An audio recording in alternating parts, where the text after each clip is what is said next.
And welcome. It's Ellen McGonagle here with your Friday afternoon MEM Edge show, the show where we bring you where the action is in the broader markets. And this week we did have quite a few economic data points that were constructive. And by way of employment data, it is showing an economy that is continuing to expand, but not at an overly robust level. So we did see the US job markets also point to the fact that we could see another rate cut in December later this month, because we did get that economic data. The employment numbers came through, and we did see a solid non-farm payroll gain and gradually rising unemployment rate. Also, we did see inflationary pressures over time are anticipated to moderate. And again, in turn, traders are back to looking for that interest rate cut. Also, we did see consumer sentiment rise in December, and that's along the lines of what we are seeing with earnings reports that are coming out. Amazon reported a strong holiday start. So overall, we are seeing that growth area of the markets really outperform. We're going to take a look at the S&P. The Nasdaq was the real winner. We are going to talk about where the strength is, why, and how you can easily participate. Next up on the weekly data next week, we are going to get CPI and PPI data, and this is key inflation data. The inflation data has lost a bit of its luster. We may see a response, however. And also next week, we do still have a couple of big companies that are due to report their earnings. We are going to see PayPal among them. Square is another one, but I will go ahead and talk about those names as we move through today as well. Let's go ahead and take a look at the S&P 500 and see where did we close for the week. And here we are, a daily price chart of that S&P 500, and we did repeatedly hit new intraday highs, very tight trading in here with this index. We do have a positive RSI and a positive MACD, keeping that near-term uptrend very firmly in place. But we would be remiss to not take a look at the Nasdaq. The Nasdaq Composite was up 3%. It did hit a new high in price here. We do have a positive RSI and MACD. And again, we will get into where that strength really took shape last week. Next up, let's go ahead and take a look beyond the S&P 500 at those 11 sectors. And you can see here by this 2-month daily price chart view, I have an RSI sort so that your relatively stronger sectors are up here in this upper left quartile and the weaker areas down in the right. So what we can see rather clearly is growth up here at the forefront. XLY is the consumer discretionary, two major stocks that really help this index, Amazon and Tesla, but other areas as well awakening in that discretionary area. Communication services, another growth area with Netflix and other internet-related stocks forming a new high.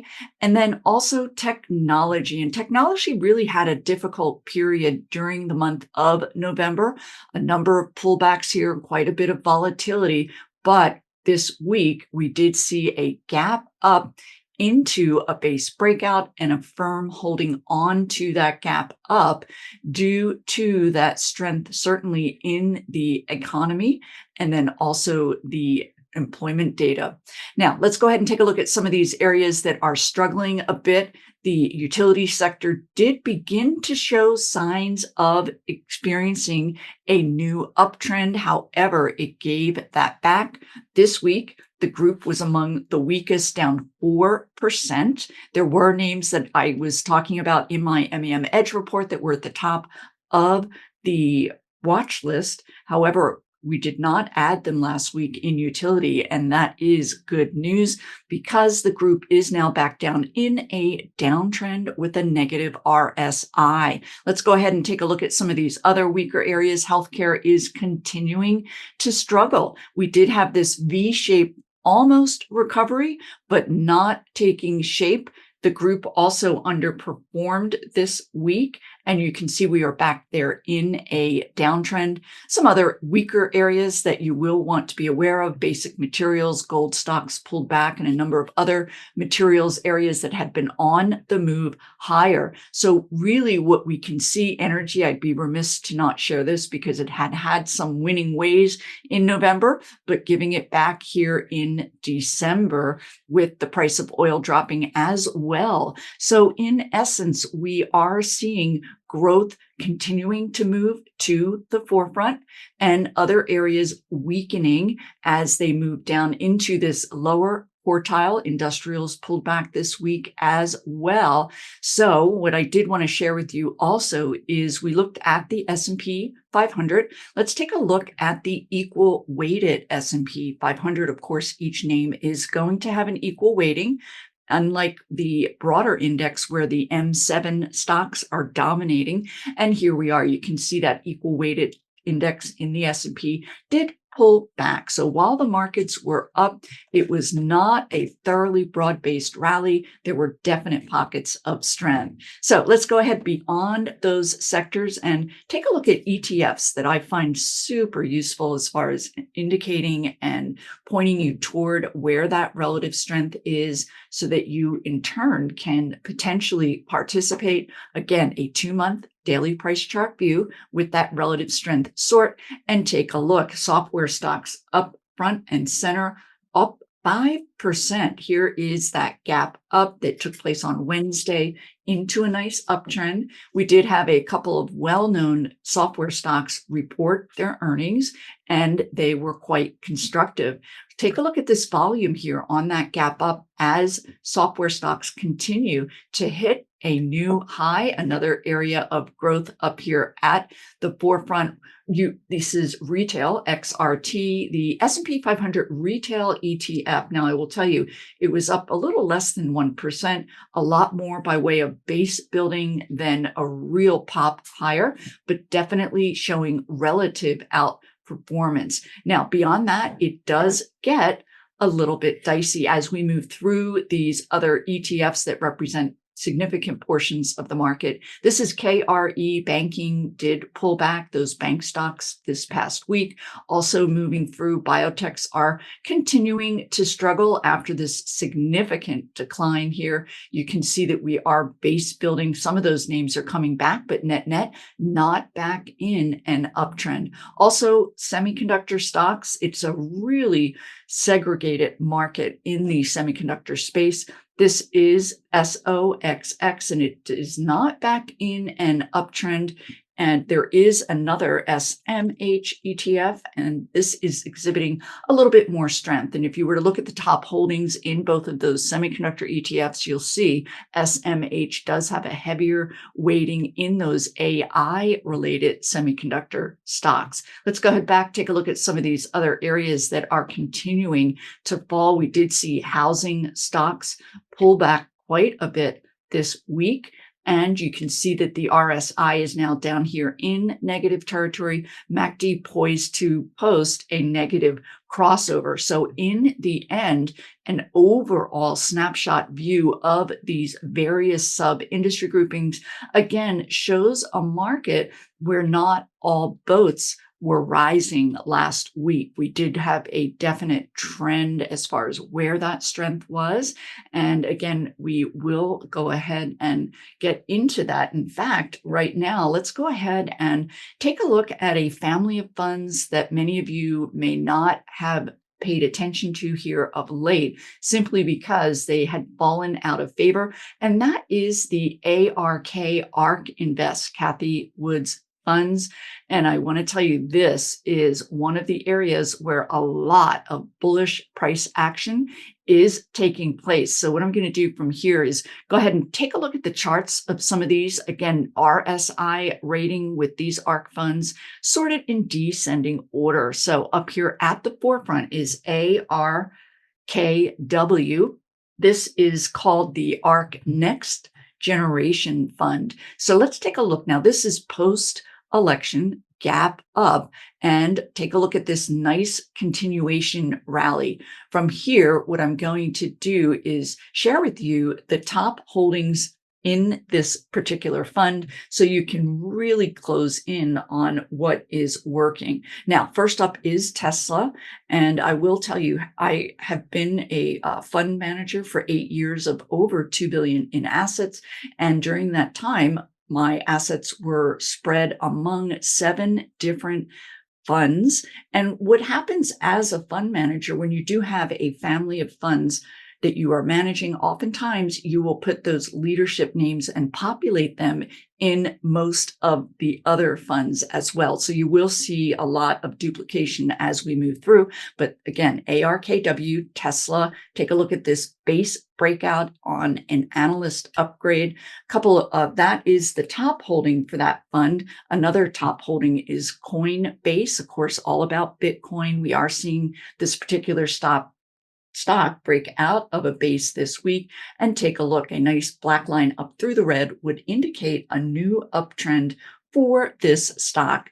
And the third top holding here is ROKU, ROKU. We had that gap up on Wednesday into a base breakout, nice volume, and a now positive MACD. Also up there at the forefront relative to the top holdings in ARKW is Robinhood. And this particular company has really been trending upward despite being overbought with that RSI above 70. It is continuing to move higher. Another name that is on the top holdings list here is Square, SQ. They actually already did report their earnings and hence that base breakout. And one other name that is also in some of these other funds, as well as ARKW, is Palantir. And this is one of the top names from my MEM Edge suggested holdings list. Here's that gap up in earnings into a very significant uptrend, and the stock is continuing to trade higher. So let's go ahead back to the ARK funds, because what I did want to share with you is a view of ARKW, and it certainly by all measures is overbought. We have an RSI that is up here very close to 84, but we also have super high volume here on this recent advance. Now, what I want to do from here is share with you a view of ARKW. Now, this is taking us back to 2020 and the beginning of 2020 into 2021. So this is a one-year view. We're coming out of that 2020 bear market and sharing with you really the heights to which this type of ETF can actually expand.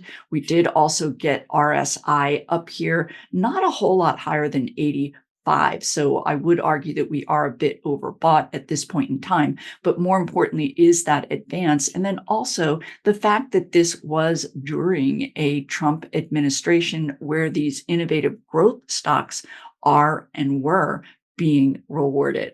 So let's go ahead and take a look at one of the next top performing ARK funds, and that is ARKF. I'm not going to go through every name, but this is fintech, and it's another area that has been very strong.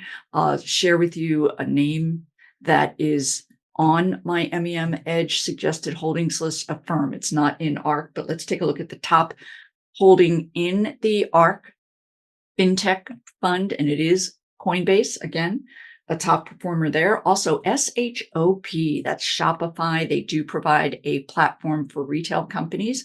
And take a look, huge gap up on earnings, forming another base, setting up for a potential leg up from there. SQ, we did review. Robinhood is also in this ETF. Let's take a look at SOFI, which is among the top holdings, SOFI, and you can see a very sharp advance. Palantir is also in ARKF. Next up, let's take a look at one other fund, and really it's an exercise here that I would recommend you do going through these various funds because they are really outperforming and there is a sound reason. ARKK is just another great fund, but here we are with ARKQ, and this is more of a robotics industrial type of ETF. You can see it's really taking off. From here, I'll share with you some names because they are going to vary a bit from what we have been looking at. Let's take a look at RKLB. That's Rocket Lab. And you can see a nice big winner, innovative satellite company. Tesla is the top holding here in ARKQ. Palantir is in here as well. Let's take a look at another. This is a defense-related stock, KTOS.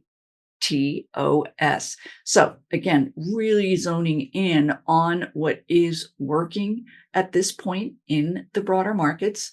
And taking a look at these ETFs, you will want to take a look at historical precedents. This is when ARK was in its glory days back here in 2020, looking on a daily price chart at what that pullback looked like, and also taking into account the broader markets. The September pullback in 2020 also hit the broader markets, and it did prove to be an ideal buy point back at that time.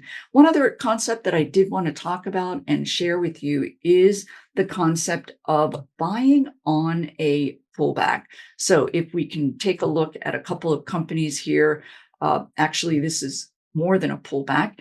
This is Williams-Sonoma, WSM, and they did enter a downtrend with a move below this 50-day simple moving average back here in October. This RSI did turn negative, and I do recall it only too well because we removed it from our MEM Edge report as it entered into a negative MACD. But when you are looking at those downtrend reversals, you will need to see the stock move back above that 50-day simple moving average. This is on earnings, base breakout on volume, and then from there back and fill into another uptrend. Another name that we can take a look at here as far as looking at possible pullbacks is MNDY. And this is another company that was on my MEM Edge report, soaring to new highs, but this particular stock on earnings did move back below that 50-day simple moving average. So if you are on the lookout for downtrend reversal candidates, what you will need to see is, again, get that stock price back up above each of these shorter term moving averages. I'm going to go ahead and mark this one up because as we move back above the 10, 50, and 21-day simple moving average in turn, eventually that RSI moves into positive territory, likewise with that MACD, indicating that in fact we have reversed that downtrend. Last up, I will take a look with you at a name that is well known, very down and out, but I'm not as interested in it. And quite simply, it is Merck, MRK. You can see that we are very much in a potential downtrend reversal. We do have that bullish RSI. We are not back up above that 50-day quite yet. So two reasons I am not as interested in Merck is one, if we take a look at XLV and actually that pharmaceutical group, you will see that you need the overall sector is not behind you. This sector accounts for about 33% of your stock's price appreciation or depreciation. So you want to make sure you're in a strong area of the markets. And then also with Merck, where analysts are revising their earnings estimates lower for the healthcare number of these names going into next year. That's it for this week. Everyone have a fantastic rest of your weekend, and I'm going to look for you here again next Friday.